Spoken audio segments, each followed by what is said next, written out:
Magnifique, nous sommes avec Shimon Harish. Rabat, merci de l'accueil. Eh ben, c'est vous, bienvenue ici sur Allogie le live. Vous n'êtes pas venu seul, vous êtes venu avec vos bébés. Oui, c'est bien dit, les bébés c'est bien dit. Et vos petits bébés. Alors, Franck, oui. On est des copains, vas-y, on se tutoie. Alors, on va se tutoyer. Je sais que c'est ta spécialité. La harissa Shimon Harish, on la connaît, la Kaila, mais il n'y a pas que ça. Comment l'histoire a commencé, Shimon? Ça a commencé il y a 50 ans. Ça a commencé à 50 ans quand mon père a commencé à vouloir faire de l'harissa. Il voyait qu'il n'y en avait pas sur le marché une bonne harissa qui tienne, qui a un bon goût. Donc il s'était fatigué, il avait monté un petit laboratoire à la maison, enfin une maison qui permettait, puisqu'on a un pavillon. Il a pris un endroit entier pour faire un vrai petit laboratoire entier avec des vraies machines, tout comme il faut. Et on a commencé à faire des sauts de 10 kilos. Puis par la suite, c'est venu des petits pots et la cache-croûte et tout comme il fallait. Voilà comment ça a commencé. Donc il a commencé déjà par les restaurants, par les bouchers, etc.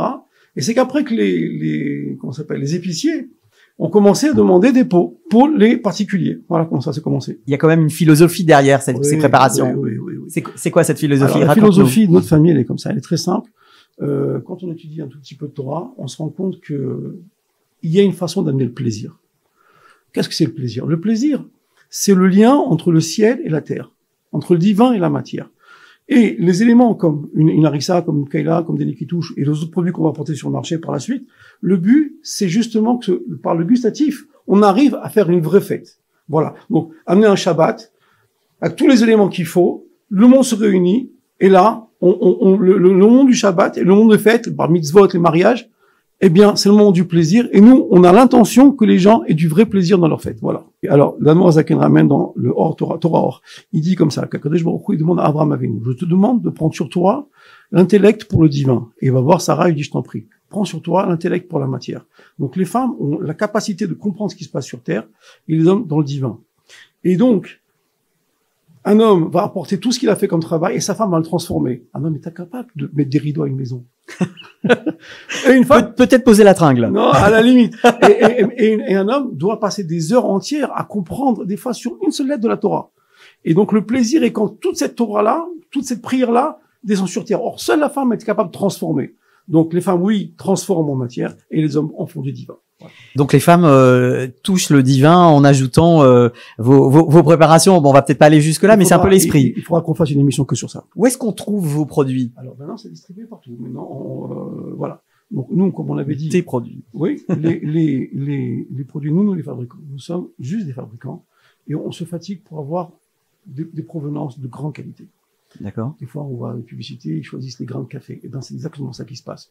On choisit nos sacs de piment, on choisit les qualités, on choisit la provenance, on fait attention aussi en même temps à la cache-croûte des choses. Pour Pessah, il faut que le piment soit comme ci, comme ça. Les rabbins ne rigolent pas avec ça. Bien sûr. Donc, tous ces éléments-là, nous mettons l'accent sur chaque chose. Ça a pris des années pour y arriver.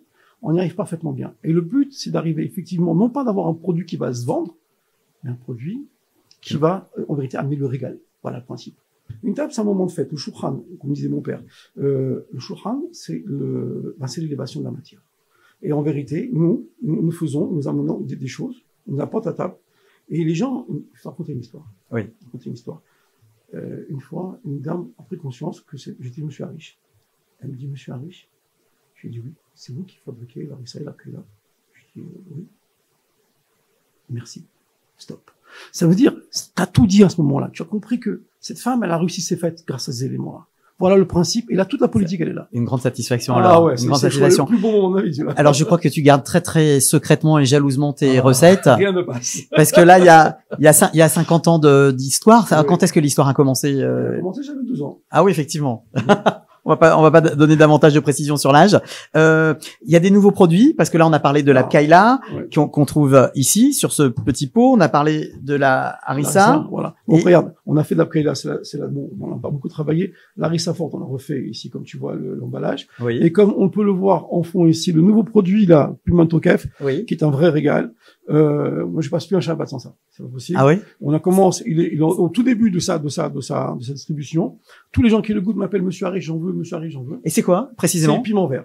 Du piment vert. Ouais. On pourrait dire c'est une harissa au piment vert. Et c'est une crème, donc. Enfin, c'est. Ouais, pareil, une sauce. Comme une sauce. Sauf que c'est frais. Et c'est un vrai régal. Vraiment, c'est frais. Donc, oui. Tu mets partout. Ah, magnifique. Il y a ceux qui ont mis dans une pizza et se sont régalés. Le mélange de l'Orient et de l'Italie. Exactement. Simone, d'autres projets qui sont secrets aussi, peut-être? Il y a 2 produits là qui arrivent extraordinaires. Je Bien. vais me taire, je vais pas dire maintenant tout de suite. D'accord. Ils sont vraiment très très beaux. Eh bien, ça nous donnera l'occasion de nous revoir. Au revoir. Avec plaisir. Au revoir, mon ami.